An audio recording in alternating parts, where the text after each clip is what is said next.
to day 7 of Vlogmas. Starting from the 12th, I have been vlogging and videoing and posting videos online to you to watch every single day. If you cast your mind back to Halloween, you might remember me doing a Room 101 tag video with my sister Kate, and we basically shared stuff that we would put in Room 101 about Halloween.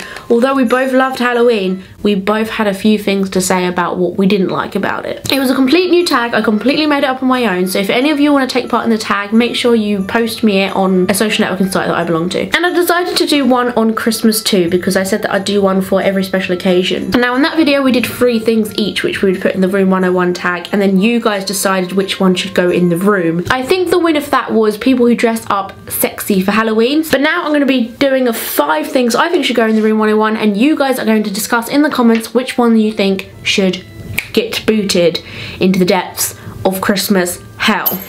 Number 1 is Secret Santa. I feel like Secret Santa rarely goes how you want it to. I feel like it's usually a shambles. It's usually a very confusing period. People just get anxious and nervous about. As soon as the word Secret Santa comes out, people groan and moan because it's such a tricky situation to get right on the head. Last year, however, my Secret Santa went absolutely fine. We all decided to pick a name out of the hat. We all gave each other a present. It was all dandy, apart from one person who forgot and had to do it in January. Like I said, something always happens. This year, however, we all did Secret Santa, and I was the only person to turn up and give my present to the person I was supposed to.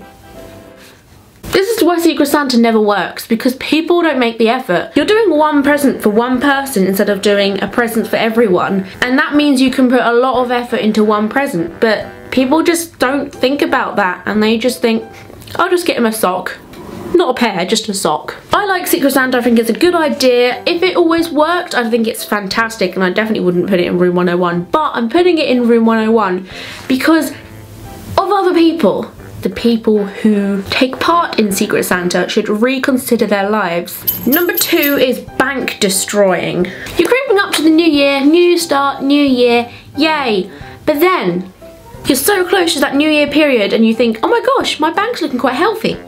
Maybe I could start the new year as a new person and I could not be in debt. I could just, you know, have a good income. No, Christmas is coming up and that will just obliviate to shit. Because people just feel like they have to lose all their money because it's Christmas. There's no reason, because it's Christmas. And that's the thought process that goes on in everyone's head at Christmas, and that is probably the worst thing I can say about Christmas. The way we all lose our minds and the way we all lose our money. You don't have to spend all that money on all that stuff, but you will because it's Christmas.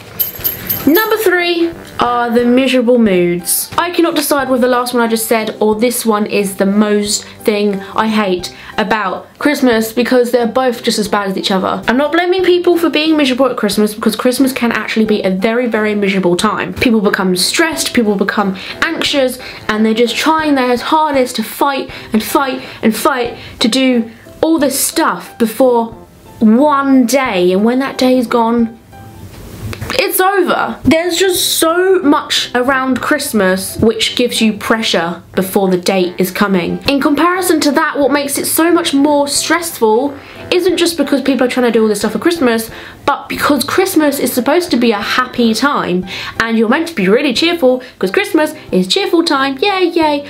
But because people are so stressed, they're fighting so hard to also be so happy and cheerful, and that's making them even more stressed because they know they're not being happy and cheerful. It's actually quite ironic. So people are trying so hard not to be sad, but they just are sad because they have so much to do. Number 4, say hello to your new love handles. Christmas is at that beautiful time of the year when everyone decides to eat. Don't get me wrong, there is absolutely nothing wrong with eating as much as you possibly can, because when Christmas Day comes, I will do the exact same thing. It's just the idea of knowing your waistline is going to expand when January comes. As well as entering January knowing that you have absolutely no money in your bank account whatsoever. You're sad about that, but you're also fat. So you're sad about being fat, and you're fat because you're sad. I'm not saying there's anything wrong with adding on a few pounds, but half the time the people that miss eating are the ones dieting throughout the year, and they're more likely to tuck into many mince pies because it's Christmas because they can.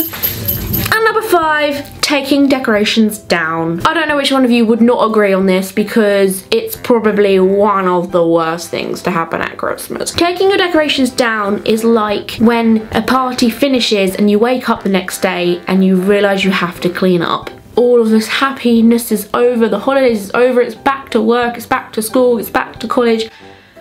And I also have to take down a freaking huge pine tree that sits in my front room covered in tinsel and baubles, which I have to take off individually because they're really expensive, and lights that are hanging on my house which I cannot reach without nearly killing myself. It's a very, very stressful process, and it would be better if you actually took decorations down before Christmas came, because then you knew you had something exciting to look forward to. But no, New Year is over, Christmas is over, you're still gonna have to take off them decorations with the thought in your head of knowing that Christmas and New Year is over. It's gone, skedaddle. It's not even existing in your life until 11 months later. They are my 5. I think they should all go into room 101 points. And now you guys need to let me know in the comment section which one you think deserves to go in the actual room. They're my nominations. You decide, and I'll let you know in my next Room 101 video, which will probably be New Year's or Valentine's Day, depending on how much you're liking the Room 101 tag video. I love you guys so much. Stay happy, stay positive, stay awesome, and I will see you for tomorrow's vlog, which will be my sister coming home from her house, and that should be exciting because I love it when she comes down. She's coming down for Christmas finally. Bye guys.